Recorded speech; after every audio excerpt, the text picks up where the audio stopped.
Hello students. So capacitor series के last lecture में हमने क्या सीखा था?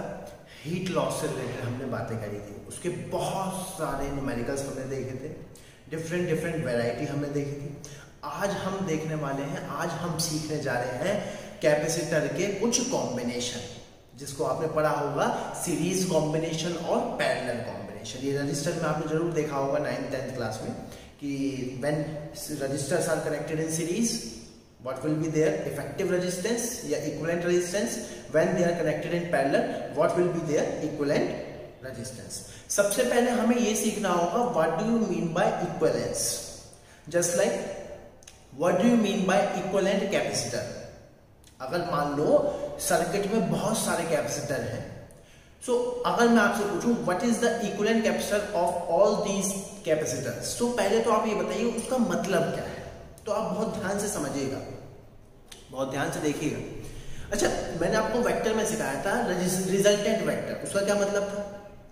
दो या दो से अधिक, दो या दो से ज्यादा किसी भी एक पॉइंट पर अगर दो या दो से ज्यादा वेक्टर लग रहे हैं तो उन सभी की जगह एक वेक्टर जो कि सेम काम करे, जो कि बाकी सारे वेक्टर मिलके कर रहे हैं। सेम केस इक्विवेलेंट रजिस्टर का होता है। एक छोटा सा एग्जांपल मैं आपको देता हूं। मान लीजिए मेरे पास दो रजिस्टर हैं, 4 ohm and 2 ohm, they are connected in series और you know that very well कि इन दोनों का इक्विवेलेंट रेजिस्टेंस होगा 6 ohm। लेट्स से मैं इसको अलग तरीके से समझाता हूं। मान लीजिए मेरे पास एक 12 वोल्ट की बैटरी है। मैं आपसे पूछूं बताओ what is the current in the circuit, तो आप क्या बोलोगे? Sir current in the circuit is 2 ampere. Current in the circuit is 2 ampere. मतलब कि ये दोनों रजिस्टर मिलकर के इस 12 वोल्ट की बैटरी से 2 एम्पियर का करंट विड्रॉ कर रहे हैं। अब इक्विवेलेंट रेजिस्टेंस का मतलब समझो। इन दोनों की जगह एक जो कि सेम काम करे, जो कि बाकी सारे मिलके कर रहे हैं। अब ये दोनों क्या काम कर रहे हैं? इस 12 वोल्ट की बैटरी से 2 एम्पियर। अब मैं आपसे क्या क्वेश्चन पूछूंगा, बताओ इस 12 वोल्ट की बैटरी को मैं कितने ओम के रजिस्टर से कनेक्ट करूं ताकि मुझे सर्किट में करंट मिले 2 एम्पियर? तो आप क्या बोलोगे? Sir 6 ohm. This is the meaning of R equivalent. This is the meaning of R equivalent. क्या मेरी बात समझ में आ रही है? This is the actual meaning of resultant of two resistors when they are connected in series. This is the actual meaning. अब हमें पढ़ना है equivalent capacitance. Let's say मैं कह रहा हूं आपसे, मान लो सर्किट में बहुत सारे कैपेसिटर कनेक्टेड हैं, लाइक दिस, इस तरीके से बहुत सारे कैपेसिटर हैं। लेट्स से सर्किट में there are n number of capacitors and let's say all are connected with a battery. Let's say इसका EMF is V is its EMF. Let's say this is C1, this is C2, this is C3, this is C4, this is C5. And after steady state इन पर कुछ ना कुछ charge आ जाएगा और ये completely charge हो जाएंगे। और let's say after steady state मैंने देखा कि ये जो बैटरी से करंट, ये जो बैटरी से चार्ज फ्लो हुआ वो हुआ लेट्स से Q अमाउंट का चार्ज फ्लो हुआ। अब मैं पूछूंगा what is the equivalent capacitance, what is the equivalent capacitance of all these capacitor. इन सभी, उसका क्वेश्चन का मतलब क्या है कि यार इन सभी कैपेसिटर की जगह सिर्फ मुझे एक कैपेसिटर चाहिए सर्किट में। इन सभी कैपेसिटर की जगह मुझे सर्किट में सिर्फ एक कैपेसिटर चाहिए जो कि सेम काम करे, जो कि ये तीनों चारों पांचों मिलकर के कर रहे हैं। अब ये 5 रजिस्टर क्या काम कर रहे हैं? V वोल्ट की बैटरी से सर्किट में Q चार्ज को फ्लो करा रहे हैं। ठीक है भैया, तो इक्विवेलेंट का क्या मतलब है भैया? इक्विवेलेंट का मतलब क्या है? Circuit should be like this, circuit should be like this. This is the C equivalent और ये V वोल्ट की बैटरी है और से कितना चार्ज निकाल रहे हैं हम? Q charge. अब इस C इक्विवेलेंट को कैसे निकालेंगे? ये सुन लो, C इक्विवेलेंट को कैसे निकालेंगे? Q अपॉन में V। This is the basic way. इसको मैं बहुत जगह यूज करूंगा, इसको समझ लेना। This is the basic one, ये बेसिक है एकदम। ये जो C इक्विवेलेंट निकाला ये क्या है? This is the capacitance of one capacitor जो कि सेम काम कर रहा है, जो कि ये सारे मिलके कर रहे हैं। ये सारे मिलके क्या काम कर रहे हैं? इस V की बैटरी से Q चार्ज निकाल कहा कि इस V वोल्ट की बैटरी से Q चार्ज निकालता हुआ एक कैपेसिटर है जिसका कैपेसिटेंस है let's say C equivalent. So this is the C equivalent actually, this is the basic definition of C equivalent. बहुत इंपॉर्टेंट है, बहुत इंपॉर्टेंट। जब बहुत ही कॉम्प्लेक्स सर्किट बन जाते हैं, करवाऊंगा मैं बहुत क्वेश्चन, जब ना ही हमें समझ में आता है ये सीरीज कॉम्बिनेशन है पैरेलल कॉम्बिनेशन है, जब हम लगाते हैं basic definition of C equivalent, equivalent capacitance. क्या मेरी बात समझ में आ रही है? क्लियर है एकदम? क्लियर है एकदम? बेसिक डेफिनेशन इसको आप नोट करिए, this is the basic definition of equivalent capacitance. ठीक है भाई, समझ में आ गया बेसिक डेफिनेशन। अब हमने बेसिक डेफिनेशन तो समझ ली, अब हमने बेसिक डेफिनेशन तो समझ ली इक्विवेलेंट कैपेसिटेंस की। अब दो तरीके के यहां पर हम बेसिक अरेंजमेंट पढ़ेंगे, दो तरीके के स्पेशल अरेंजमेंट हम यहां पढ़ेंगे, वो है सीरीज और पैरेलल, सीरीज कॉम्बिनेशन और पैरेलल कॉम्बिनेशन। कि when capacitors are connected in series, what will be its C equivalent, and when they are connected in parallel, what will be its C equivalent। सबसे पहले हम पढ़ने वाले हैं parallel combination. Heading डालिए parallel combination of capacitor. सबसे पहले heading डालिए पैरेलल कॉम्बिनेशन ऑफ कैपेसिटर। बिल्कुल बेसिक बेसिक बातें, इसको ध्यान रखिएगा। पैरेलल कॉम्बिनेशन ऑफ कैपेसिटर, देखिए इस तरीके से हमने अरेंज कर दिया और ये क्या हो गए parallel combination of capacitor. Basic basic बातें आप ध्यान रखिएगा। This is the parallel combination of capacitor. Let's say this is the capacitor C1, इसका कैपेसिटेंस है C1, इसका कैपेसिटेंस है let's say C2, this is C3, and this is the battery, इसका EMF कितना है V, and this is what the key। Initially जो है capacitor क्या है, अनचार्ज है। अब देखिए जैसे ही मैं इस की को क्लोज कर दूंगा तो क्या होगा, जैसे ही मैं इस की को क्लोज कर दूंगा तो क्या होगा। सबसे पहले हम पोटेंशियल को डिस्ट्रीब्यूट करते हैं। देखिए ये लोअर है, ये हाई टर्मिनल है, इसको हम क्या बोल सकते हैं, जीरो, तो ये क्या हो जाएगा V। अब देखिए इनको बोलते हैं भाई कनेक्टिंग वायर, समझिएगा इनको क्या बोलते हैं, कनेक्टिंग वायर। इनका जो रेजिस्टेंस है हम नेग्लेक्ट करके चलते हैं, कनेक्टिंग वायर्स का रेजिस्टेंस हम नेग्लेक्ट करके चलते हैं। ऑब्वियसली कुछ ना कुछ रेजिस्टेंस जरूर होगा, लेकिन हम क्या मान के चलते हैं कि इनका रेजिस्टेंस क्या है, negligible. That means there is no potential drop across these wires. Clear है? दैट मींस इस पूरी वायर का पोटेंशियल हम क्या मान के चल सकते हैं, जीरो। दैट मींस इस पॉइंट का पोटेंशियल भी क्या है, जीरो, इसका भी पोटेंशियल क्या है, जीरो, इसका भी पोटेंशियल क्या है, जीरो। अच्छा भाई सेम केस इस पूरी वायर का पोटेंशियल हम क्या बोल सकते हैं, V। इस पूरी वायर का पोटेंशियल हम क्या बोल सकते हैं, V। अगर आप लोग ध्यान से देखोगे across every capacitor what is the potential difference, V minus zero. Across every capacitor what is the potential difference, V minus zero.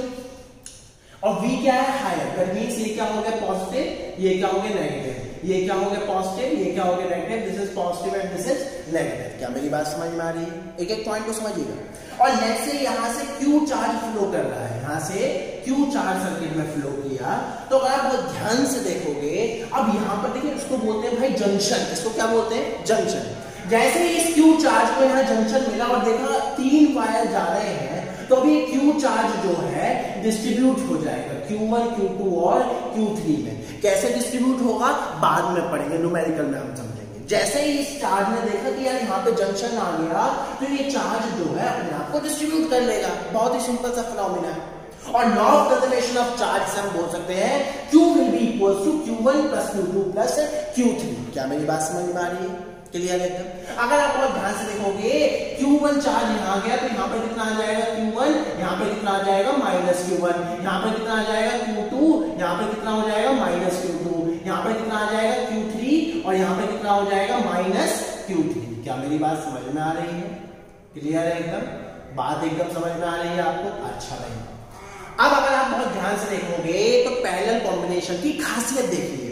In parallel combination, that means when capacitors are connected in parallel combination, the potential difference across every capacitor is the same. Here it is V, which is equal to the potential difference across battery, but it is not necessary कि हमेशा potential difference across capacitor will be equal to the battery. Wrong. मान लो यहाँ पे कोई ना कोई element होता तो कुछ ड्रॉप हो जाता, तो बचा हुआ सारा यहाँ पे पहुंच जाता। क्या मेरी बात समझ में आ रही है? That means concept क्या है, when capacitors are connected in parallel combination, then in that case the potential drop across every capacitor is same। या फिर when potential drop across every capacitor is same, then in that case we can say that the capacitor are connected in parallel combination. क्या मेरी बात समझ में आ रही है? क्लियर है? एकदम क्लियर है। और देखने का तरीका और पहचानने का तरीका देखिए, इन तीनों कैपेसिटर का हायर टर्मिनल एक साथ कनेक्टेड है और लोअर टर्मिनल एक साथ कनेक्टेड है। पॉजिटिव से पॉजिटिव, नेगेटिव से नेगेटिव। दो तरीके मैंने आपको सिखा दिए, बहुत ही इंपॉर्टेंट, ध्यान में रखिएगा, नोट कर लीजिएगा। क्या मेरी बात समझ में आ रही है? क्लियर है? अब देखिए, हर कैपेसिटर के क्रॉस में इक्वेशन लिख सकता हूं, Q1 बराबर C1V, यहां से क्या आएगा, Q2 बराबर C2V, यहां से क्या आएगा, Q3 बराबर C3V। क्या मेरी बात समझ में आ रही है? क्लियर है? अब मुझे इन तीनों कैपेसिटर का क्या निकालना है, C इक्विवेलेंट। क्या निकालना है? C equivalent. उसका क्या मतलब है? पहले सर्किट ड्रॉ करो, उसका क्या मतलब है? इन तीनों कैपेसिटर की जगह सिर्फ एक कैपेसिटर, उसका कैपेसिटेंस मुझे निकालना है जो कि सेम काम करेगा जो कि तीनों मिलकर कर रहे हैं, और ये तीनों मिलकर ये 20 वोल्ट की बैटरी से क्यू चार्ज को विड्रॉ कर रहे हैं। That means circuit should be like this, circuit should be like this. 20 volt की बैटरी, इसका कैपेसिटेंस मुझे निकालना है, और कितना चार्ज विड्रॉ करेगा ये Q, यहां पर क्या आ जाएगा प्लस Q, यहां पे क्या आ जाएगा minus Q, this is 0, this is V, सो इसके अक्रॉस भी पोटेंशियल ड्रॉप कितना हो गया, V, और मैं लिख सकता हूं C बराबर Q इंटू V, और मुझे क्या निकालना है, मुझे क्या निकालना है, C। क्या मेरी बात समझ में आ रही है? सॉरी, Q बराबर C इंटू V, और मुझे क्या निकालना है, मुझे क्या निकालना है यहां से C। अगर आप बहुत ध्यान से देखोगे, law of conservation of charge क्या कहता है, Q बराबर Q1 plus Q2 plus Q3, value put कर दो, Q की जगह CV बराबर C1V plus C2V plus C3V, V से V कैंसिल आउट, सो C क्या आ गया, C1 plus C2 plus C3 and so on. So this is the formula. Register का बिल्कुल अपोजिट, ऐसे ध्यान रख लो, रजिस्टर का बिल्कुल अपोजिट। क्या मेरी बात समझ में आ रही है? क्लियर एकदम? क्या ध्यान रखना है आपको, in parallel combination the potential drop across every capacitor is same, या फिर यूं को, if the potential drop across the capacitor is same, we can say that the capacitor in the circuit will be in parallel combination, और in parallel combination higher to higher, lower to lower, and its formula is, what is the equivalent capacitance, C1 plus C2 plus C3 and so on। Distribute क्या हो रहा है, charge. कैसे distribute हो रहा है वो न्यूमेरिकल्स में देख लेंगे। डिस्ट्रीब्यूट क्या हो रहा है, चार्ज। क्या मेरी बात समझ में आ रही है? Potential drop across every capacitor is same, डाउन से it will be equals to battery. क्या मेरी बात समझ में आ रही है? क्लियर है? इसको आप नोट करिए। आगे हम बढ़ेंगे सीरीज कॉम्बिनेशन की तरफ। चलिए अब हम बढ़ेंगे सीरीज कॉम्बिनेशन की तरफ। अगर आप बहुत ध्यान से देखोगे, तीन कैपेसिटर मैंने ले लिए, तीनों का कैपेसिटेंस C1 C2 C3, इसको 20 वोल्ट की बैटरी से मैंने सीरीज में कनेक्ट कर दिया, और हमें क्या निकालना है, C इक्विवेलेंट। क्लियर है एकदम? मतलब क्या है वो मैं सिखा चुका हूँ, ये बहुत इंपॉर्टेंट है, इसमें जो बहुत पॉइंट्स जो निकलेंगे उनको आप ध्यान से समझिएगा। अच्छा एक बात सुनिए, सबसे पहले हम की को क्लोज करते हैं और पोटेंशियल को अपना डिस्ट्रीब्यूट करते हैं। इसको मैंने मान लिया लोअर, इसको मैंने मान लिया हायर, ये कनेक्टिंग वायर, तो यहाँ तक पोटेंशियल क्या हो गया 0, और यहाँ का पोटेंशियल क्या हो गया V। इसके बाद हम नहीं कह सकते, क्यों? क्योंकि इसके बाद तो पोटेंशियल डिस्ट्रीब्यूट होगा। क्यों? क्योंकि कैपेसिटर आ गया तो ड्रॉप होता चला जाएगा। क्लियर है एकदम? अच्छा भाई, अब अगर आप ध्यान से देखोगे, आपको कहानी तो देखो, एक्चुअल कहानी क्या है वो मालूम है। Higher terminal of the battery यहाँ से इलेक्ट्रॉन को विड्रॉ करेगी और यहाँ पर डालेगी, ये तो आपको मालूम है। लेकिन हमने क्या बता दिया था कि बार बार ये रिपीट ना करने की बजाय हम समझने के लिए क्या बोल सकते हैं कि हायर टर्मिनल इसको Q चार्ज देगा, और लोअर टर्मिनल उतने ही मैग्नीट्यूड का अपोजिट पोलैरिटी का चार्ज इसको दे देगा। क्या मेरी बात समझ में आ रही है? That means after steady state, जब ये कैपेसिटर फुल्ली चार्ज हो जाएंगे, आफ्टर स्टेडी स्टेट, मान लीजिए यहां से Q चार्ज फ्लो हुआ और यहां से माइनस Q चार्ज फ्लो हुआ, तो यहां पर चार्ज कितना आ गया Q, और यहां पर चार्ज कितना आ गया माइनस Q। देखिए एक्चुअल सिनेरियो बता रहा हूं मैं आपको क्या होगा। बैटरी ने किन प्लेट्स को चार्ज दिया, जो प्लेट्स बैटरी से डायरेक्ट कनेक्टेड थी। देखिए यहां पर आप बहुत ध्यान से देखोगे, 3 कैपेसिटर हैं और 6 प्लेट हैं, 2 2 एंड 2। 3 कैपेसिटर है और 6 प्लेट है। 2 प्लेट ऐसी हैं जो बैटरी से डायरेक्ट कनेक्टेड हैं और 4 प्लेट ऐसी हैं जो बैटरी से डायरेक्ट कनेक्टेड नहीं है, उनको हम बोलेंगे आइसोलेटेड प्लेट। क्या बोलेंगे हम उनको? आइसोलेटेड प्लेट, मतलब वो बैटरी से डायरेक्ट कनेक्टेड नहीं है। देखिए अगर आप लोग ध्यान से देखोगे, इनिशियली आइसोलेटेड प्लेट पर चार्ज कितना है? 0। आइसोलेटेड प्लेट पर चार्ज कितना है? 0। तो फाइनली भी आइसोलेटेड प्लेट पर चार्ज कितना होना चाहिए? 0। क्यों? क्योंकि ये प्लेट बैटरी से कनेक्टेड थोड़ी है, ये प्लेट बैटरी से कनेक्टेड थोड़ी है। अब यहां पर होगा क्या, ये ध्यान रखिए। यहां पर Q चार्ज गया, यहां पर Q चार्ज -Q चार्ज गया। जैसे यहां पर +Q चार्ज गया, इसका जस्ट अपोजिट पोलैरिटी का चार्ज यहां पे इंड्यूस हो गया और इसकी वजह से जस्ट अपोजिट पोलैरिटी का चार्ज यहां इंड्यूस हो गया, इसकी वजह से जस्ट अपोजिट पोलैरिटी का चार्ज यहां पर और इसकी वजह से जस्ट अपोजिट पोलैरिटी का चार्ज यहां पर इंड्यूस हो गया। That's why we always say in series combination charge across every capacitor is same, but concept जानिए, concept क्या है? बैटरी ने चार्ज किसको दिया है? उन प्लेट को जो बैटरी से डायरेक्ट कनेक्टेड थी और जो प्लेट आइसोलेटेड थी, मतलब बैटरी से डायरेक्ट कनेक्टेड नहीं थी, उन पर चार्ज इंड्यूस हुआ है। So according to the law of conservation of charge, initial charge, the sum of all the charges on isolated plate initially will be equals to finally. Initial, ध्यान से सुनिएगा, बहुत इंपॉर्टेंट लाइन है, बहुत important line है। आगे चल के इस लाइन को मैं बहुत यूज करूंगा जब मैं सर्किट थ्योरी, सर्किट सॉल्व करने सिखाऊंगा। क्या मेरी बात समझ में आ रही है? क्लियर है? क्या बोला मैंने? इन सीरीज कॉम्बिनेशन कुछ प्लेट ऐसी होती है जो बैटरी से डायरेक्ट कनेक्टेड होती है, एक्चुअल में बैटरी उनको चार्ज देती है। और ये कहानी तो आपको मालूम ही है, battery is not the source of charge. देखिए बार बार रिपीट नहीं करूंगा, battery is the source of energy. Clear है? लेकिन पढ़ने के लिए सिर्फ हम ये लाइंस बोलते हैं, लेकिन ये सब मैं बात बता चुका हूं, रियलिटी है, बार बार रिपीट नहीं करूंगा। क्लियर है? अब बैटरी ने किनको चार्ज प्रोवाइड किया? जो प्लेट बैटरी से डायरेक्ट कनेक्टेड थी, और जो डायरेक्ट कनेक्टेड नहीं थी उनको हम बोलते हैं आइसोलेटेड प्लेट। उन पर चार्ज क्या हुआ? Induce. And according to law of conservation of charge, ये बात तो तय है, according to law of conservation of charge total charge initial will be equal to total charge final. और मैं कह के चला था कि initially all the capacitor are uncharged, that means जो आइसोलेटेड प्लेट है, ये देखिए डॉटेड से मैंने दिखा दिया, जो आइसोलेटेड प्लेट है इन पर टोटल सम 0 होना चाहिए। और करके देखिए -Q + Q, net charge is 0। क्या मेरी बात समझ में आ रही है? क्लियर है? एकदम कंसेप्ट क्लियर है। That means in series combination charge across every capacitor is same. तो डिफरेंस क्या होगा? Potential drop. लेट्स से इसके अक्रॉस ड्रॉप हुआ V1, इसके अक्रॉस ड्रॉप हुआ V2, इसके अक्रॉस ड्रॉप हुआ V3, ये हायर, ये लोअर, ये हायर, ये लोअर, ये हायर, ये लोअर। और law of conservation of energy क्या कहती है कि V will be equals to V1 + V2 + V3। क्या मेरी बात समझ में आ रही है? क्लियर है? और हर कैपेसिटर के अराउंड में इक्वेशन लिख सकता हूं। फर्स्ट कैपेसिटर के अराउंड क्या लिख सकता हूं? Q = C1 V1। सेकंड के अक्रॉस क्या लिख सकता हूं? Q = C2 V2। थर्ड के अक्रॉस क्या लिख सकता हूं? Q = C3 V3। देखिए यहां पर डिस्ट्रीब्यूट क्या हो रहा है? पोटेंशियल कैसे डिस्ट्रीब्यूट हो रहा है न्यूमेरिकल में सीखेंगे हम। क्या मेरी बात समझ में आ रही है? क्लियर है? सेम केस यहां पर क्या कहानी बनेगी, यहां पर क्या कहानी बनेगी? इसके क्रॉस पोटेंशियल ड्रॉप क्या हो जाएगा?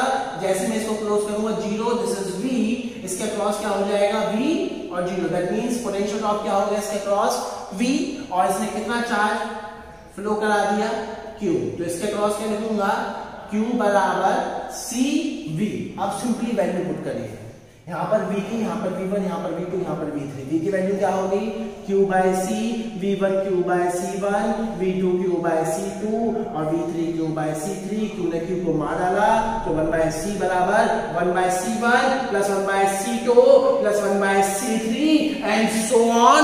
So this is the relation, this is the formula for equivalent capacitance in case of series combination. समझने वाली बात क्या है? ये कि कैसे चार्ज डिस्ट्रीब्यूट हो रहा है। जो प्लेट आइसोलेटेड प्लेट है, जो प्लेट आइसोलेटेड प्लेट है, उन प्लेट पर उनका अगर टोटल सम निकाला जाए तो वो हमेशा किसके बराबर होता है, इनिशियल के। कई बुकों में लिख देते हैं 0, लेकिन ऐसा कोई लॉजिक नहीं है। अगर मान लो इनिशियली कैपेसिटर को चार्ज होगा तो उसके बाद 0 थोड़ा ही होगा। ध्यान रखिए, initial charge will be equal to final charge. क्या मेरी बात समझ में आ रही है? इस कंसेप्ट को आप नोट करिए, उसके बाद न्यूमेरिकल हम सॉल्व करेंगे। इसको आप नोट करिए अच्छे से। चलिए हम न्यूमेरिकल प्रैक्टिस करते हैं। पहली बात, मैं आपको प्रॉब्लम्स करा रहा हूं, बट ध्यान से सुनिए, इनको सॉल्व करने के कोई फिक्स रूल नहीं होते, ये प्योर प्रैक्टिस से आता है। और तो मैं आपको बहुत टेक्निक सिखाऊंगा, बहुत अच्छी स्मार्ट टेक्निक भी सिखाऊंगा, बट मैं फिर कह रहा हूं जितनी आप प्रैक्टिस करोगे उतना ही आपको आएगा। क्लियर है? चलिए बिल्कुल 0 लेवल प्रॉब्लम हम शुरू करते हैं। लेट्स से मान लीजिए मैं कह रहा हूं, स्क्रीन को पॉज करके सबसे पहले आप खुद ही सॉल्व कीजिए। मान लो मैं कह रहा हूं लेट्स से इस तरीके से कैपेसिटर अरेंज है, लाइक दिस। इस तरीके से हमारे पास कैपेसिटर अरेंज है। This point is A, this point is B। Let's say this is 4 microfarad, this is 2 microfarad, this is 6 microfarad. Find the equivalent capacitance between A and B। इसको try करिए। मैं next problem लिखता हूं।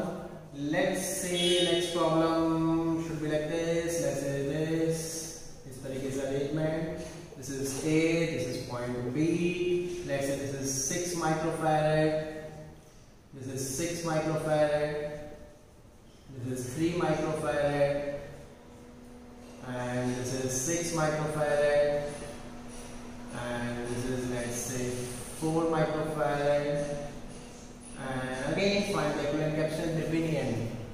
देखिए, एक तरीका होता है successive reduction of series and parallel. मतलब कि ऐसे समझो, let's say this is just a part of a big circuit. एक बहुत बड़ा सर्किट है, उस सर्किट का एक स्मॉल पोर्शन मैंने निकाल लिया और मैं उसके बारे में बात कर रहा हूँ। देखिए ए और बी के बीच में निकालना है ना आपको, ए और बी के बीच में निकालना है। तो सबसे पहले देखिए कि आप क्या क्या सॉल्व कर सकते हो। अगर आप बहुत ध्यान से देखोगे, मान लो लेट्स से इसका कुछ पोटेंशियल है, उसका कुछ potential. Let's say this is x, this is y। तो कॉमन सेंस है, ये पूरी लाइन का पोटेंशियल x होगा, इस पूरी लाइन का पोटेंशियल y होगा। जैसे एक एग्जांपल है ना, तो इसके क्रॉस पोटेंशियल डिफरेंस कितना हो गया, x माइनस वाई। इसके क्रॉस पोटेंशियल डिफरेंस कितना हो गया, x minus y. Then for sure I can surely say 4 ohm and 2 ohm are in parallel combination.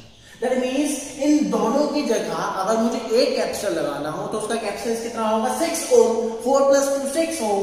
That means इन दोनों की जगह अगर मुझे एक कैपेसिटर लगाना हो तो क्या होगा, 6 ohm का। क्लियर? अब ये तो साफ साफ दिख रहा है ये दोनों किसमें है, सीरीज में। ये दोनों किसमें है, सीरीज में। क्या मेरी बात समझ में आ रही है? तो 6 ohm और 6 ohm का इक्विवेलेंट कैपेसिटेंस कितना होगा, 1/6 + 1/6। सो आंसर आ जाएगा 2/6। इसका इन्वर्स करेंगे, सो आंसर इज 3 माइक्रोफैरड। क्या मेरी बात समझ में आ रही है? क्लियर है एकदम? इस पर बढ़ते हैं। अच्छा भाई, ए और बी के बीच में निकालना है ना, ए और बी के बीच में। अगर आप बहुत ध्यान से देखोगे, अभी मुझे कुछ नहीं समझ में आ रहा, लेकिन हाँ मुझे ये समझ में आ रहा है ये दोनों तो सीरीज में लगे हुए हैं ना यार, ये दोनों फॉर श्योर सीरीज में लगे हुए हैं। अगर ये दोनों सीरीज में लगे हुए हैं तो इन दोनों की जगह में एक रेजिस्टर लगाता हूँ, सॉरी इन दोनों की जगह में एक कैपेसिटर लगाता हूँ, जिसका कैपेसिटेंस कितना हो जाएगा, 6 और 6 का सीरीज में कितना होता है, अभी निकाला आपने 3 माइक्रोफैरड। तो ये कितना हो गया, 3 microfarad. Now I can say कि this 3 and this 3 is in parallel. क्यों? क्योंकि potential drop is same. This 3 and this 3 in parallel. So इन दोनों की जगह अगर मुझे एक कैपेसिटर लगाना हो तो उसका कैपेसिटेंस कितना होगा भाई, 3 + 3 6 microfarad. Now I can for sure say this 6 and this 6 are in series. This 6 and this 6 are in series. So इन दोनों की जगह एक कैपेसिटर, उसका कैपेसिटेंस कितना होगा, 6 और 6 सीरीज में लगे हुए हैं, तो कितना होगा मेरे भाई, कितना हो जाएगा, 3 माइक्रोफैरड। कितना होगा, 3 microfarad. Now for sure I can say that this 3 and this 4 is in parallel combination. तो इन दोनों का इक्विवेलेंट कैपेसिटेंस कितना होगा, 3 + 4। So answer is 7 microfarad. क्या मेरी बात समझ में आ रही है? और करते हैं, इसको आप नोट कर लीजिए, दोनों प्रॉब्लम को, स्क्रीन को पॉज करके, और हम नोट करेंगे। चलिए और प्रॉब्लम हम बनाते हैं। लेट्स से एक प्रॉब्लम इस तरह की, एक कैपेसिटर ये रहा, एक कैपेसिटर ये रहा, एक कैपेसिटर यहाँ लगा देते हैं, यहाँ पे लगा देते हैं। देन लाइक दिस, एक कैपेसिटर यहाँ, एक कैपेसिटर यहाँ पर। इस तरीके से हम अरेंजमेंट बना रहे हैं। बहुत सारे कैपेसिटर हम लगा सकते हैं, इस तरीके से लगाते जाओ। कोई कमी नहीं है, this point is A, this point is B. Let's say this is 9 microfarad, this is 9 microfarad, this is 6 microfarad, this is 6 microfarad, this is 9 microfarad, this is 9 microfarad, this is 9 microfarad, this is 9 microfarad, this is 9 microfarad, and find the equivalent capacitance between A and B. Simple है. Screen को pause करिए, screen को pause करिए और थोड़ी देर के लिए सोचिए कि हम कैसे कर सकते हैं. स्क्रीन को पॉज करिए और खुद ही सोचिए कि हम कैसे कर सकते हैं. अच्छा भाई, अगर आप बहुत ध्यान से देखोगे, तो ये तीनों तो किस में लगे हुए हैं? सीरीज में. ये तीनों किस में लगे हुए हैं? सीरीज में. तो 1/9 + 1/9 + 1/9 दैट मींस 3/9. उसका इन्वर्स करेंगे 9/3 दैट मींस 3. दैट मींस इन तीनों की जगह एक, जिसका इक्विवेलेंट कितना होगा? 3 माइक्रोफैरेड. अब 3 और 6 किस में लगे हुए हैं? पैरेलल. तो इन दोनों की जगह एक, उसका क्या होगा? 9. तो यहां पर क्या आ गया? 9 माइक्रोफैरेड. अब ये तीनों के तीनों किसमें है? सीरीज. और इनका इक्विवेलेंट कैपेसिटेंस क्या होगा? 9 9 9 का इक्विवेलेंट कैपेसिटेंस क्या होगा? 3. दैट मींस इन तीनों की जगह एक, उसका कैपेसिटेंस कितना हो गया? 3 माइक्रोफैरेड. अब इन दोनों की जगह एक, और ये दोनों किसमें लगे हुए हैं? पैरेलल. तो क्या हो जाएगा? 9 माइक्रोफैरेड. अब इन तीनों की जगह एक, वो इधर निकालना है. तीनों सीरीज में लगे हुए हैं, तो आंसर कितना हो जाएगा? आंसर कितना हो जाएगा? 3 माइक्रोफैरेड. 1/9 + 1/9 + 1/9. तो आंसर इज 3 माइक्रोफैरेड. क्लियर? सो इस तरीके से आप बहुत सारी प्रॉब्लम कर सकते हैं. इनको बोलते हैं successive series and parallel reduction. Next problem हम देखते हैं इसी तरीके की. नेक्स्ट प्रॉब्लम हम देखेंगे. हाँ, नोट करिए. नेक्स्ट प्रॉब्लम कुछ इस तरीके से. अगेन ऐसी ही प्रॉब्लम हम बनाते हैं, थोड़ा सा और कॉम्प्लिकेटेड कर देते हैं. कॉम्प्लिकेटेड कुछ नहीं है, बेसिक फंडा लगाइएगा. इस तरीके से हमने बना दिया इस बार. लेट्स से लाइक दिस, इसको हमने ऐसे ज्वाइन किया. Again let's say like this, इसको हमने ऐसे ज्वाइन किया, इसको ऐसे. Then situation will be like this. Now let's say this is C, इसका कैपेसिटेंस C है, इन सभी का कैपेसिटेंस. एंड लेट्स से इन सभी का कैपेसिटेंस है. Let's say this is 2C, this is 2C, this is C, this is C. And let's say this is 2C, this is 2C, this is 2C. And it's capacitance is also C. वो पूछ रहा है, बताइए. हाँ, question is like this. वो पूछ रहा है, बताइए find the equivalent capacitance between A and B. ए और बी के बीच में इक्विवेलेंट कैपेसिटेंस. अब देखिए कहां से सॉल्व करना शुरू करें. देखिए सोचिए, कहीं से भी पकड़ नजर नहीं आ रही. लेकिन जैसे ही आप यहाँ पहुंचे, यहाँ पे पकड़ नजर आ रही है. अगर आप बहुत ध्यान से देखोगे, ये 2C और ये 2C किस में लगे हुए हैं? सीरीज में. तो इन दोनों का कैपेसिटेंस क्या होगा? C. 1/2C + 1/2C that means 2/2C. That means 2C/2 that means C. तो इन दोनों की जगह एक, उसका कैपेसिटेंस कितना है? C. और ये C और C किस में लगे हुए हैं? पैरेलल. तो इन दो की जगह एक, जिसका कैपेसिटेंस कितना होगा? 2C. अब ये 2C और 2C किस में लगे हुए हैं? सीरीज. तो इन दो की जगह एक, जिसका कैपेसिटेंस कितना होगा? C. अब ये C और ये C किस में लगे हुए हैं? पैरेलल. तो इन दो की जगह एक, जिसका कैपेसिटेंस कितना होगा? 2C. अब ये 2C और 2C किस में लगे हुए हैं? सीरीज. सो इन दो की जगह एक, जिसका कैपेसिटेंस कितना होगा? C. देखिए मैं सक्सेसिव रिडक्शन कर रहा हूं, सक्सेसिव सीरीज पैरेलल रिडक्शन कर रहा हूं. ये C और C किस में लगे हुए हैं? पैरेलल. तो इन दो की जगह एक, जिसका कैपेसिटेंस कितना होगा? 2C. ये 2C और 2C किस में लगे हुए हैं? सीरीज. तो इन दोनों की जगह एक, जिसका इक्विवेलेंट कैपेसिटेंस कितना होगा? C. अब ये C और C किस में लगे हुए हैं? पैरेलल. तो इन दो की जगह एक, जिसका इक्विवेलेंट कैपेसिटेंस कितना होगा? 2C. क्या मेरी बात समझ में आ रही है? क्लियर है? और ये तीनों किस में लगे हुए हैं? ये तीनों किस में लगे हुए हैं? Series. You can easily solve. क्या मेरी बात समझ में आ रही है? क्लियर है? सो इस तरीके से आप कितनी ही प्रॉब्लम को इजीली सॉल्व कर सकते हो. क्लियर है? इनको बोलते हैं सीरीज पैरेलल रिडक्शन. अब एक और टाइप होती है लाइक दिस, आपने देखा होगा. ये एक दो प्रॉब्लम इसी तरीके की और करते हैं. लेट्स से सर्किट बनाइए कुछ इस तरीके से. हम सर्किट बनाते हैं. लाइक दिस, इसको हम आगे एक्सटेंड करते हैं and then again one branch इस तरीके से गिवन है, इसमें एक और ब्रांच इस तरीके से गिवन है, ये सभी 2C, this is 2C, this is C, this is C, this is C and this is 2C। और क्वेश्चन पूछ रहा है find the equivalent capacitance between A and B। चलिए थोड़ी देर स्क्रीन पॉज करके आप खुद करने की कोशिश करिए, then we will discuss. Screen pause करिए और आप खुद करने की कोशिश करिए। अब अगर आप बहुत ध्यान से देखोगे, भैया कहां से शुरू करें, यहां से शुरू करो। अगर आप बहुत ध्यान से देखोगे, घबराने की जरूरत नहीं है, चाहे तार यहां जोड़ के तार यहां जोड़ के बात तो एक ही है, मतलब कि ये दोनों किसमें लगे हुए हैं, ये दोनों किसमें लगे हुए हैं, पैरेलल।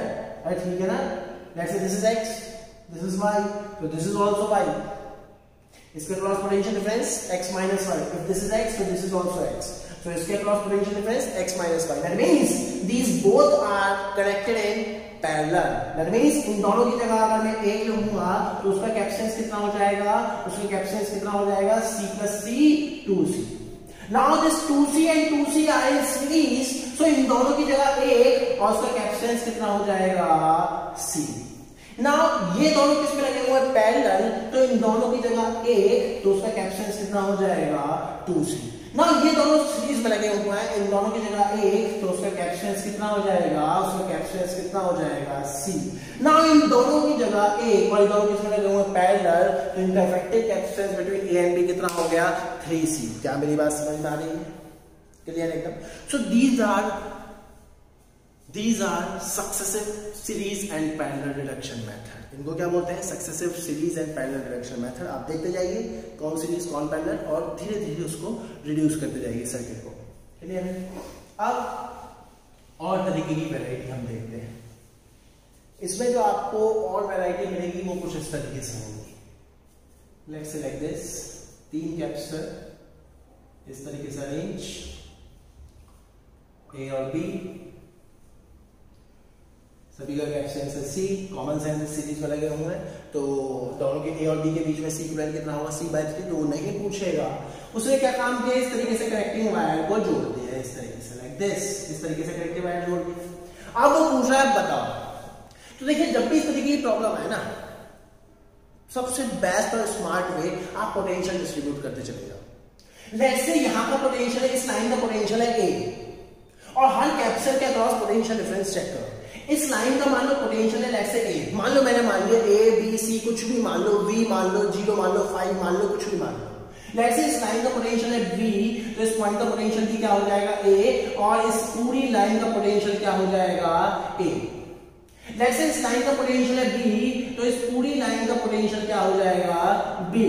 अब जिसके अक्रॉस आपको निकालना है, ऐसे लगाइए A और B के अक्रॉस निकालना है, क्लियर है। अब पहला कैपेसिटर देखिए किसके बीच में लगा हुआ है, A और B, ओके। दूसरा कैपेसिटर किसके बीच में लगा हुआ है, A और B। तीसरा कैपेसिटर किसके बीच में लगा हुआ है, A और B। अरे ये तो बहुत सिंपल बन गया। दैट मींस ये जो सिस्टम है ये कुछ नहीं है, ये तीनों कैपेसिटर किसमें लगे हुए हैं, पैरेलल कॉम्बिनेशन, और आंसर क्या हो जाएगा, 3C। आंसर क्या हो जाएगा, 3C। क्या मेरी बात समझ में आ रही है, क्लियर है एकदम। इसको आप नोट करिए।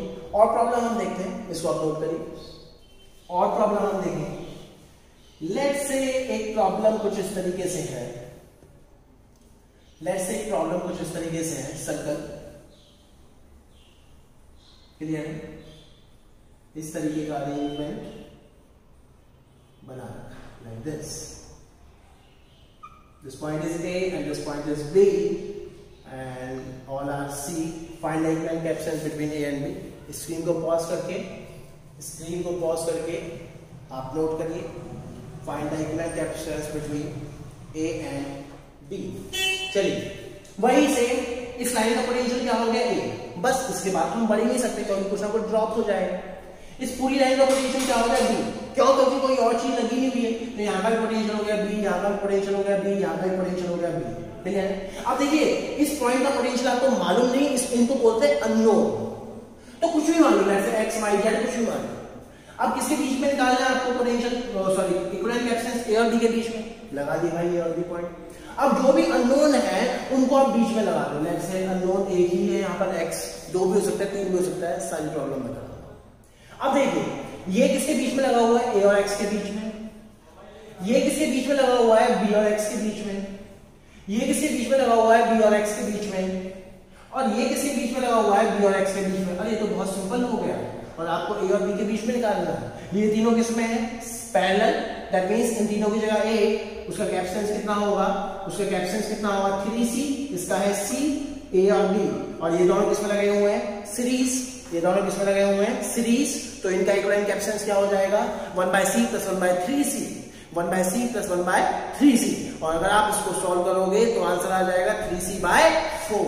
आंसर क्या आ जाएगा, 3c/4। तो c equivalent between a and b कितना आ गया, 3c/4। क्या मेरी बात समझ में आ रही है? चलिए इस तरीके से हम प्रॉब्लम्स को सॉल्व करते हैं। इसको आप नोट करिए और प्रॉब्लम की तरफ आगे बढ़ेंगे। इसको आप नोट करिए। चलिए और प्रॉब्लम हम देखते हैं।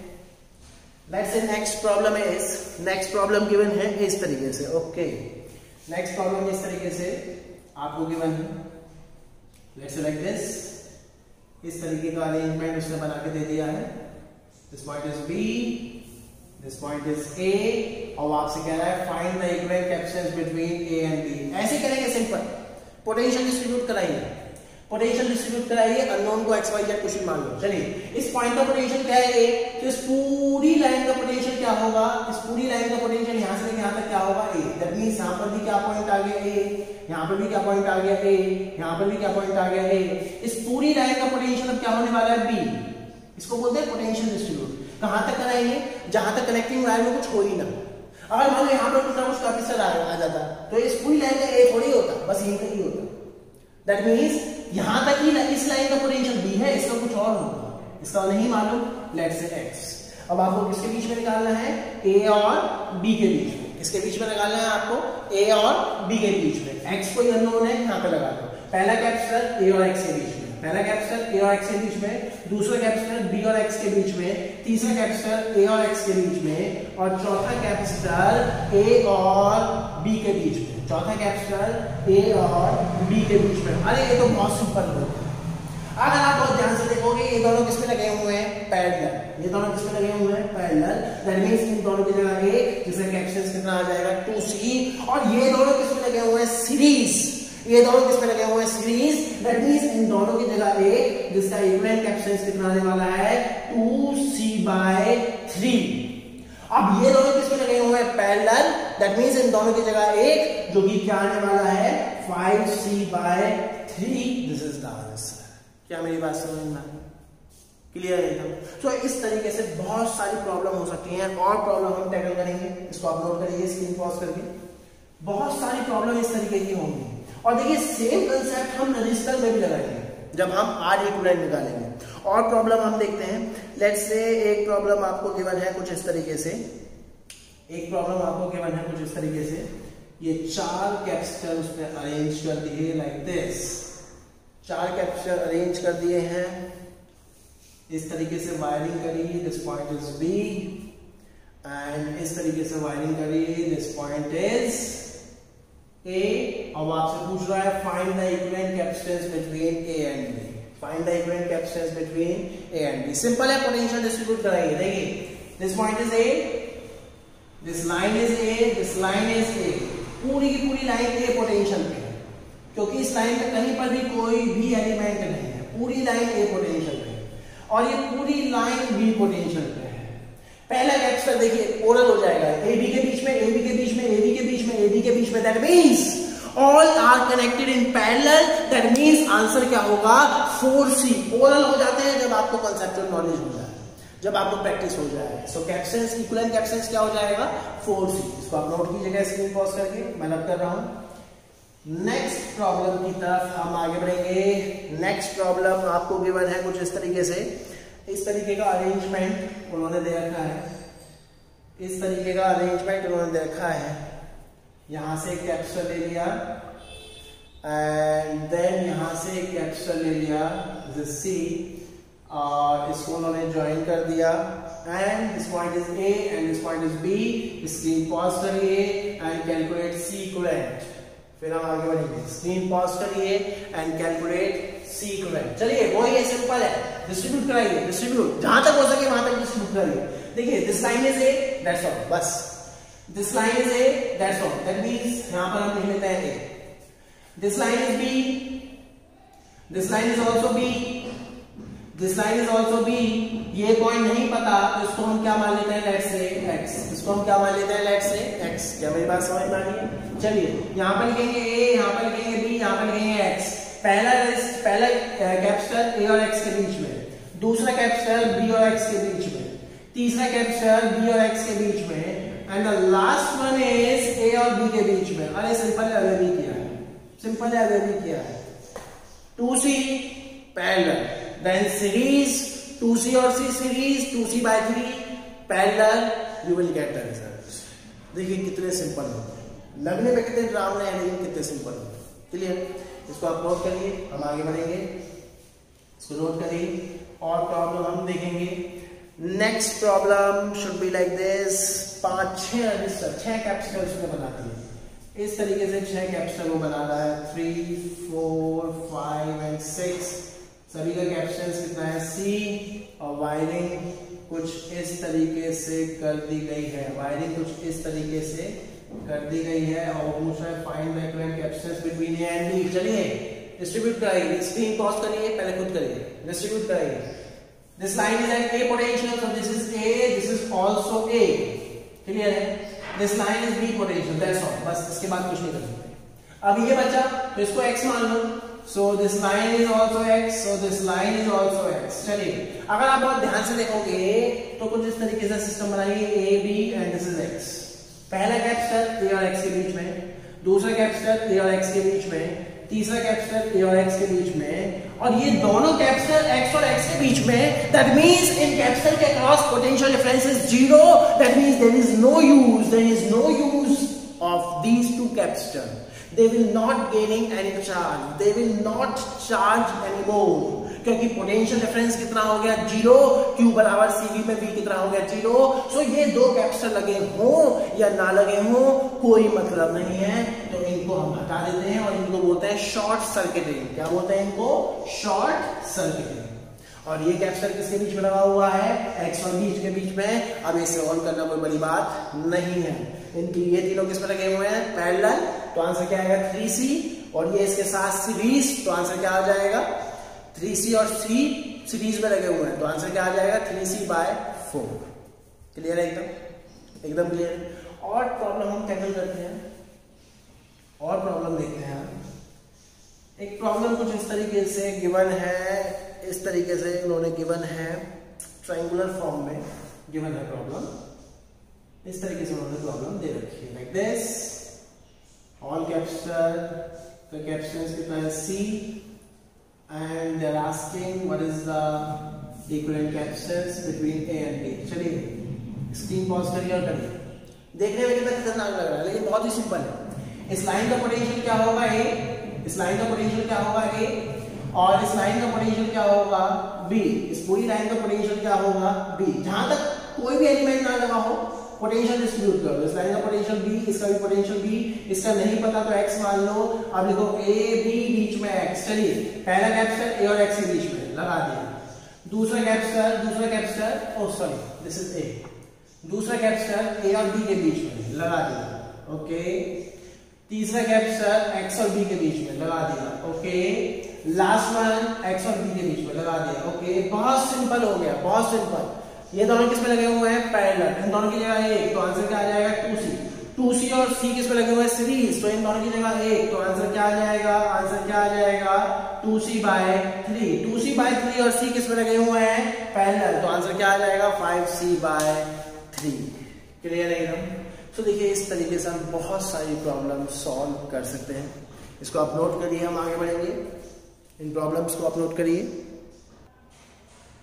चलिए और वैरायटी हम इसमें देखते हैं, और वैरायटी हम इसमें देखते हैं।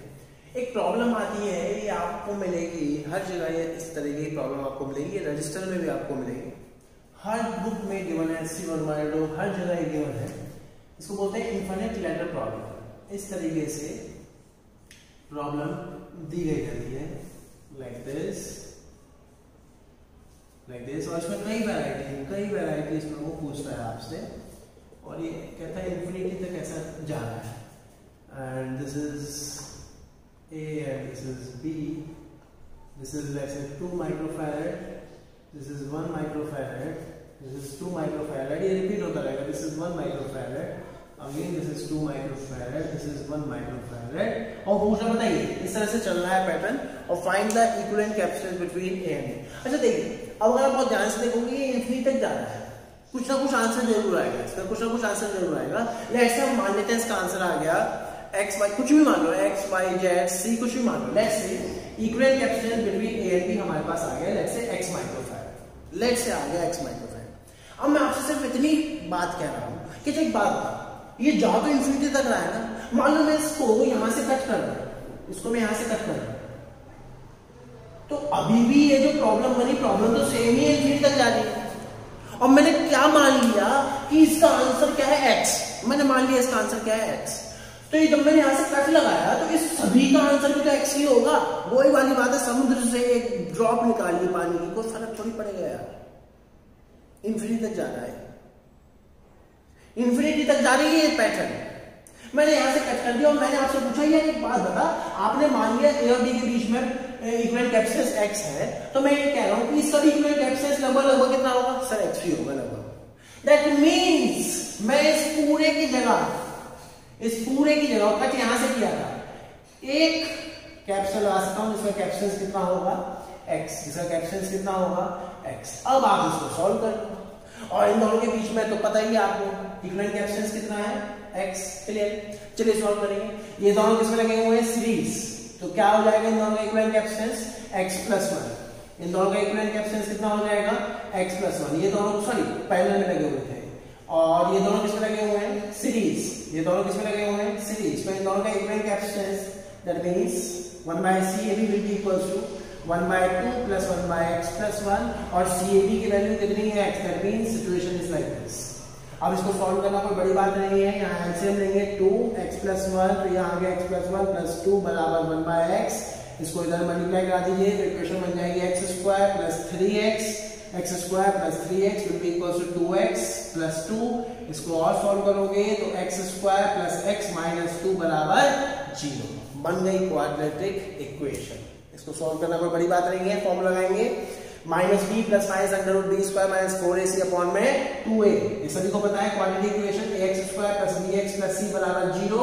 तो x की वैल्यू क्या होती है -b + -√b² - 4ac अपॉन में 2a। चलिए अगर आप बहुत ध्यान से देखोगे, यहां से अगर मैं x की वैल्यू लगा दूं तो क्या आएगा -2, b कितना है 1, तो -1 + -√b² मतलब 1 का स्क्वायर -4ac -4, a कितना है 1 और c कितना है -2, तो क्या हो जाएगा यहाँ पर +1, यहाँ पर क्या हो जाएगा +1 अपॉन में 2। इसको सॉल्व करेंगे तो क्या आ जाएगा -1 + -3 अपॉन में 2। तो देखिए दो सॉल्यूशन आ गए, एक आ गया -1 + 3/2 और एक आ गया -1 - 3/2। इसको सॉल्व करोगे तो क्या आ जाएगा 1 माइक्रोफैराड, और इसको सॉल्व करोगे तो क्या आ जाएगा -2 माइक्रोफैराड। नेगेटिव तो हो ही नहीं सकता, तो आंसर कितना आ गया 1 microfarad. So what is the equivalent capacitance between A and B? 1 microfarad. इस तरीके से हम इस टाइप की प्रॉब्लम को सॉल्व करते हैं। क्लियर है एकदम कंसेप्ट क्लियर है।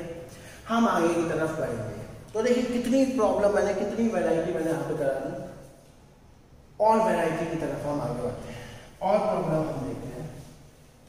अच्छा एक बात बताओ, प्लेट्स का हम इफेक्टिव यूज देखेंगे, मतलब कि कहने का मतलब क्या है।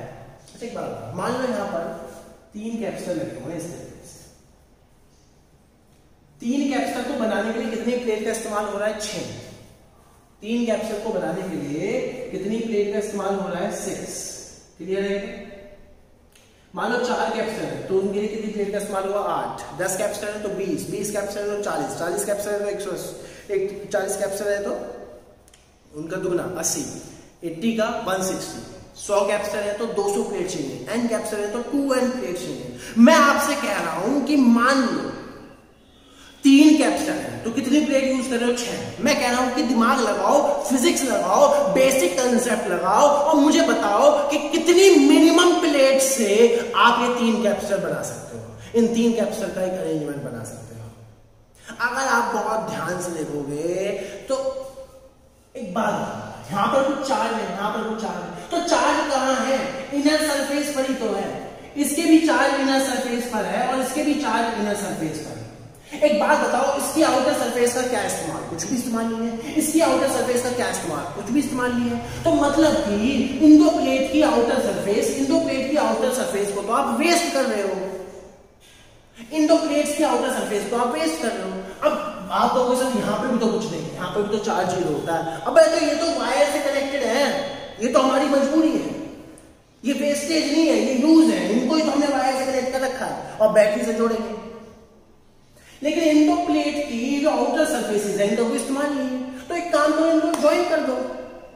मतलब इन दोनों प्लेट की जगह एक प्लेट यूज कर लो और उसके इधर चार्ज दे दो माइनस और इधर चार्ज दे दो प्लस। बढ़िया। ऐसे ही इन दोनों की जगह एक प्लेट यूज कर लो, इन दोनों की जगह एक प्लेट यूज कर लो और इसके इधर चार्ज दे दो माइनस और इधर चार्ज दे दो प्लस। बढ़िया, हमारा काम हो गया। क्या मेरी बात समझ में आ रही? That means इन दो प्लेट को जोड़ो, इन दो प्लेट को जोड़ो। That means ये प्लेट ऐसी बना दी, इन दो प्लेट की जगह एक, इन दो प्लेट की जगह एक, इस प्लेट को जो ऐसे बना दिया। अब देखिए चार्ज यहाँ प्लस है, इसके इनर पे माइनस है, यहाँ प्लस है, यहाँ माइनस है, यहाँ प्लस है, यहाँ माइनस है और बन गया effective system. That means 3 capsule को बनाने के लिए कितनी प्लेट हुई? 4 प्लेट को बनाने के लिए 5, 10 को बनाने के लिए 11, 100 को बनाने के लिए 200 प्लेट नहीं चाहिए। 100 को बनाने के लिए इफेक्टिवली सिर्फ 101 प्लेट चाहिए। कहने का मतलब है क्वेश्चन आपको इस तरीके से भी दिखेंगे कि फाइंड द इक्विवेलेंट कैपेसिटेंस। वो अलग बात है, वो तार बार जोड़ देगा और किन्हीं दो प्लेट के बीच में इक्विवेलेंट कैपेसिटेंस पूछेगा वो आपसे। क्लियर है? एकदम क्लियर। इससे ये बनाना आना चाहिए आप। क्यों? क्योंकि इसमें हमें फील नहीं आती, लेकिन हाँ इस तरीके का अरेंजमेंट होता है, इस तरीके का अरेंजमेंट होता है। इससे हमें फील नहीं आती, तो इससे ये बनाना आना चाहिए। कैसे तो मैं आपको सिखाता हूं। लेट्स से मान लो 4 प्लेट इस तरीके से अरेंज है लाइक दिस। क्लियर है? सभी के बीच में सेपरेशन है D और A is the area of capacitor, sorry A is the area of cross section of the plate. That means her capacitor का कैपेसिटेंस कितना हो गया? Epsilon not A by D। अब देखिए वो क्या कह रहा है, उसने कहा कि यार मैंने इन दोनों प्लेट को जोड़ दिया और वो कह रहा है find the equivalent capacitance between A and B। ये दो प्लेट बोल दी A और B। तो देखिए फील नहीं आ रहा। क्यों? क्योंकि मुझे फील तो वैसे ही आता है 2 एंड प्लेट के साथ। और देखिए ये बात तो तय है 3 कैपेसिटर है। क्लियर? मैं पहली वाली फॉर्म में कन्वर्ट करता हूं इसको। कैसे करते हैं? सिंपल, कुछ नहीं करना है भाई, यहां पर नंबरिंग डाल दो 1 2 3 4। किसके बीच में निकालना है? A और B, मतलब 2 और 3 के बीच में। 2 और 3 को ऐसे लिखा। अब नंबर कितने बच गए? 1 और 4, वो मैं बीच में लिखूंगा 1 और 4। कैसे, कहां, वो सब बताऊंगा अभी आपको। अगर आप बहुत ध्यान से देखोगे 1 और 4 को उसने वायर से कनेक्ट कर रखा है। उसका मतलब क्या है? The potential of 1 and 4 is same. 1 plate और 4 प्लेट द पोटेंशियल है same. That means they are equipotential. मतलब 1 और 4 को अलग अलग नहीं, एक साथ लिखना। कहीं पे भी बीच में लिख दो, लिख दिया। अब कैपेसिटर जोड़ते हैं। पहला कैपेसिटर किसके बीच में भाई? 1 और 2 के बीच में। दूसरा 2 और 3 के बीच में। तीसरा कैपेसिटर 3 और 4 के बीच में। अरे टाइम पास है ये तो, टाइम पास। 2 और 3 के बीच में निकालना था। ये किसमें है? सीरीज। तो आंसर क्या हो जाएगा? C और C का C/2। ये दोनों फिर किसमें होंगे? पैरेलल। तो C/2 प्लस C, तो आंसर कितना हो गया? 3C/2। क्लियर है? एकदम कंसेप्ट क्लियर है। देखिए कितना इजी है। और चलते हैं, और प्रॉब्लम पर चलते हैं। इसी में ही कुछ ना कुछ करते रहेंगे। और प्रॉब्लम पर चलते हैं, और प्रॉब्लम पर चलेंगे। लेट्स से इस बार उसने ऐसे ज्वाइन कर दिया, ऐसे ज्वाइन कर दिया, and this point is A and this point is B। अब वो पूछ रहा find the equivalent capacitance between A and B। Simple है, अभी भी सिंपल है। A पॉइंट क्या है? 1 और 3, 1 और 3 की पोटेंशियल है। B पॉइंट क्या है? 2 और 4। तो किसके बीच में निकालना है आपको? 1 और 3, 2 और 4 के बीच में। समझ गए होंगे क्या आंसर आने वाला है। और तो कोई पॉइंट बचा ही नहीं। पहला कैपेसिटर 1 और 2 के बीच में, दूसरा कैपेसिटर 2 और 3 के बीच में, तीसरा कैपेसिटर 3 और 4 के बीच में। खत्म हो गया, शुरू होने से पहले खत्म हो गया। आंसर कितना आ गया? 3C। आंसर कितना आ गया?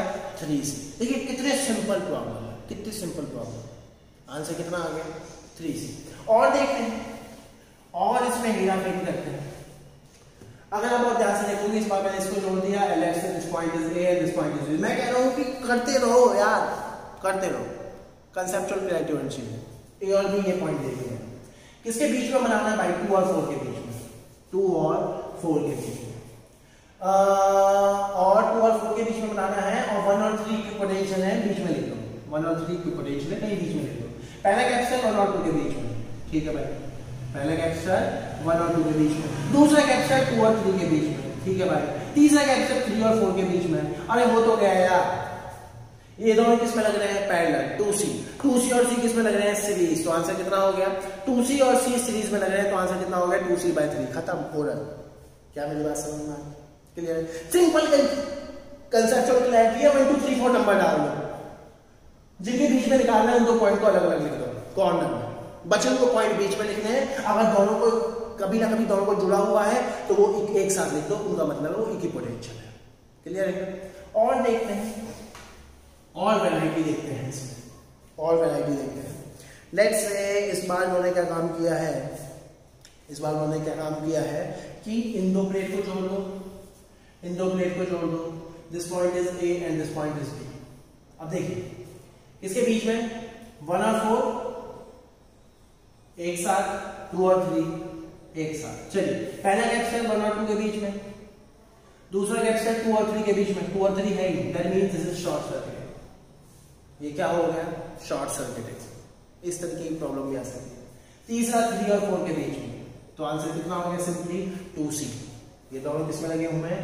पैरेलल। तो आंसर कितना हो गया? 2C। और ये क्या हो गया? शॉर्ट सर्किट है। क्या मेरी बात समझ में आ रही?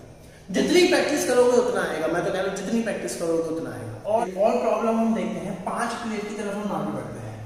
मतलब 5 प्लेट हम अरेंज करते हैं। लेट्स से इस तरीके से हमने 5 प्लेट अरेंज कर ली, और क्वेश्चन गिवन है आपको। लेट्स से उन्होंने कनेक्ट कर दिया पहले first and fourth, third and fifth, first and fourth, third and fifth, and वो पूछ रहे हैं आपसे A और B के बीच में। ओके फाइन, वही सेम कंसेप्ट है भाई। नंबरिंग कर लो 1 2 3 4 5। किसके बीच में निकालना है आपको? 2 एंड 3 5। 3 5 की पोटेंशियल है, 2 और 3 5 के बीच में आपको निकालना है। अब नंबर बच गया 1 एंड 4, और वो अलग बात है 1 एंड 4 की पोटेंशियल है, तो कनेक्ट कर दो बीच में कहीं पर। पहला कैपेसिटर 1 और 2 के बीच में, दूसरा कैपेसिटर 2 और 3 के बीच में, तीसरा कैपेसिटर होगा 3 और 4 के बीच में, और चौथा कैपेसिटर होगा 4 और 5 के बीच में। अरे बहुत सिंपल हो गया ये तो। ये दोनों किसमें है? पैरेलल। तो क्या आएगा? इन दोनों की जगह एक 2C।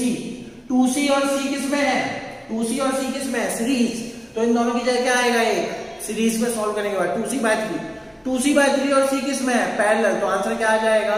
5C/3। तो आंसर कितना हो गया? 5C/3। क्लियर है? इसको अपलोड करिए, आगे बढ़ेंगे हम और देखते हैं, और देखते हैं, और कनेक्शन करते हैं इसी में।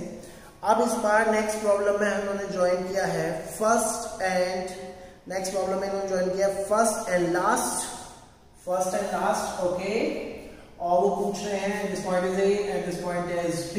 A और B के बीच में पोटेंशियल सिंपल है। किसके बीच में निकालना है? 2 और 4। किसके बीच में निकालना है? 2 और 4। क्लियर है? अब पॉइंट बच गया 1 3 एंड 5। देखिए 1 और 5 की पोटेंशियल है, एक साथ लिखा जाएगा, 3 अलग। अब देखो मुझे नहीं पता मैं 1 5 पहले लिखूं या 3 पहले लिखूं। मैं कह रहा हूं कोई भी पहले लिख दो। अगर मान लो अरेंजमेंट नहीं बन रहा तो कोई ना कोई गैप छूट जाएगा, कोई ना कोई गैप छूट जाएगा, और आप पलट के लिखो। फिर मैं पहले क्या लिख रहा हूं? देखो 1 और 5 में पहले लिख रहा हूं पोटेंशियल, और फिर मैं लिख रहा हूं 3। मैं फिर बोल रहा हूं, आप पूछोगे ऐसा नहीं, हाँ 3 क्यों नहीं, हाँ 1 5 क्यों नहीं? आप बना के देखिए, हिट एंड ट्रायल। मैं भी हिट एंड ट्रायल ही कर रहा हूं। क्लियर है? एकदम गलत होगा तो हम आगे बढ़ जाएंगे, चेंज कर दूंगा इसको। चलिए पहला कैपेसिटर 1 और 2 के बीच में लगा दिया, दूसरा 2 और 3 के बीच में लगा दिया, तीसरा 3 और 4 के बीच में लगा दिया, चौथा 4 और 5 के बीच में, 4 एंड 5 ये लगा दिया। अगर आप बहुत ध्यान से देखोगे आपको निकालना था किसके बीच में, 2 और 4 के बीच में, 2 और 4 के बीच में। सिंपल है, सिंपल है, 2 और 4 के बीच में। ये दोनों किस में लग रहे हैं, ये दोनों किस में लग रहे हैं, सीरीज, और सभी का कैपेसिटेंस कितना है, सी। ये दोनों किस में लग रहे हैं, सीरीज, तो ये क्या हो जाएगा, C/2। ये दोनों किस में लग रहे हैं, सीरीज, तो क्या हो जाएगा, C/2, और फिर वो आपस में किस में लग रहे हैं, पैरेलल, तो आंसर कितना आएगा, C। आंसर कितना आएगा, C। क्लियर है एकदम। और देखते हैं भाई, और देखते हैं कैसे इन्होंने अरेंज किया है। नेक्स्ट प्रॉब्लम में इन्होंने अरेंज किया है कि फर्स्ट एंड फोर्थ को ज्वाइन कर दिया, okay, and they are asking between 3 and 5, that means this point is A and this point is B। वो पूछ रहे हैं A और B के बीच में इक्विवेलेंट कैपेसिटेंस, दैट मींस 3 और 5 के बीच में। लिख दो 3 और 5 अलग अलग। अब देखो नंबरिंग कौन सी बच गई, 1 2 and 4। 1 और 4 की पोटेंशियल है, और 2, मतलब 1 और 4 एक साथ लिखा जाएगा, और 2। अब वही वाली कहानी की पहले कौन सा लिखेगा, अरे कोई भी लिख दो, 1 और 4 ऐसे लिख दिया, 2 ऐसे लिख दिया, गलत होगा तो नहीं बनेगा सर, कोई बात नहीं। पहला कैपेसिटर 1 और 2 के बीच में, ओके, दूसरा कैपेसिटर 2 और 3 के बीच में, 2 और 3, ओके, तीसरा कैपेसिटर 3 और 4 के बीच में, 3 और 4, ओके, चौथा कैपेसिटर 4 और 5 के बीच में, 4 और 5, ओके, नॉट पॉसिबल। देखिए बनी हुई ना, यहाँ पे गैपिंग छूटी हुई, यहाँ पे गैपिंग छूटी हुई, दैट मीन्स ये जो हमने 1 और 4 और 2 यहाँ लिखा है ये गलत है। कोई नहीं, कोई घबराने की जरूरत नहीं, इंटरचेंज करो, इंटरचेंज करो। किसके बीच में निकालना है, किसके बीच में निकालना है, 3 और 5 के बीच में। अब पहले में क्या लिखूंगा, 2, और बाद में क्या लिखूंगा, 1 और 4। ठीक है भाई, अब बना के देख लो। पहला 1 और 2 के बीच में, ओके, दूसरा 2 और 3 के बीच में, ओके, तीसरा 3 और 4 के बीच में, 3 और 4 कहाँ है, 3 और 4, ओके, एंड चौथा 4 और 5 के बीच में बन रहा है। बिल्कुल ठीक है, बिल्कुल ठीक। आप सॉल्व कैसे करेंगे, अगर आपको ध्यान से देखोगे ये दोनों किसमें लगे हुए हैं, सीरीज, तो क्या आएगा, C/2। क्या आ जाएगा, C/2। ये दोनों किसमें लगे हुए हैं, पैरेलल, C/2 और C पैरेलल, तो क्या आ जाएगा, क्या आ जाएगा, 3C/2। फिर 3C/2 और C, 3C/2 और C किसमें लगे हुए हैं, किसमें लगे हुए हैं, सीरीज, और इसको आप सॉल्व कर सकते हो। क्लियर है। तो इस तरीके की प्रॉब्लम देखिए कितने इजीली सॉल्व कर दिया। बहुत ही टिपिकल प्रॉब्लम में से एक है। अब क्या टिपिकल है, कोई ना हमने कुछ रेक्टिफिकेशन किया। क्लियर है, एकदम एकदम क्लियर है। और देखते हैं, और एक दो प्रॉब्लम हम देख लेते हैं अच्छी, और एक दो अच्छी प्रॉब्लम देख लेते हैं। बाकी मैंने कहा कि जितनी प्रैक्टिस करोगे उतना आएगा, कोई फिक्स रूल नहीं है, जितनी प्रैक्टिस करोगे उतना आएगा। लेट्स से एक प्रॉब्लम हम देखते हैं सीरीज की। मान लीजिए यहाँ पर एक कैपेसिटर है जिसका कैपेसिटेंस है C, देन इस तरीके से एक सेगमेंट बना दिया। नेक्स्ट यहाँ पर दो कैपेसिटर लगाए हैं, सभी का कैपेसिटेंस C है। यहाँ पर 4 कैपेसिटर लगा दिए, चारों का कैपेसिटेंस कितना है, C। देन यहाँ पर लगा दिए, लेट्स से यहाँ पर लगा दिए 8। यहाँ पर कितने कैपेसिटर लगा दिए, 8 कैपेसिटर्स। देन यहाँ पर लगा दिए हैं आपका, यहाँ पर लगा दिए हैं, यहाँ पर आपका लगा दिए हैं 16 कैपेसिटर्स। कितने कैपेसिटर, 16, सभी का कैपेसिटर C है। यहाँ पर लगा दिए हैं, लेट्स से यहाँ पर लगा दिए हैं 32 कैपेसिटर। कितने कैपेसिटर, 32 कैपेसिटर, सभी का कैपेसिटेंस कितना है, C। और वो कह रहा है A और B के बीच में फाइंड द इक्विवेलेंट कैपेसिटेंस। देखिए बहुत इजी है, अगर आप लोग ध्यान से देखोगे पहले आप इन ब्रांचेस को सॉल्व करिए। देखिए सभी सीरीज में लगे हुए हैं, ये तो एक ही है, इसका कैपेसिटेंस है C, इसका क्या आएगा इक्विवेलेंट कैपेसिटेंस C/2, इसका आएगा C/4, इसका आएगा C/8, इसका आएगा C/16, इसका आएगा C/32। दैट मींस कुछ इस तरीके का अरेंजमेंट बन गया, इस तरीके का अरेंजमेंट आपको दिखाई पड़ रहा है।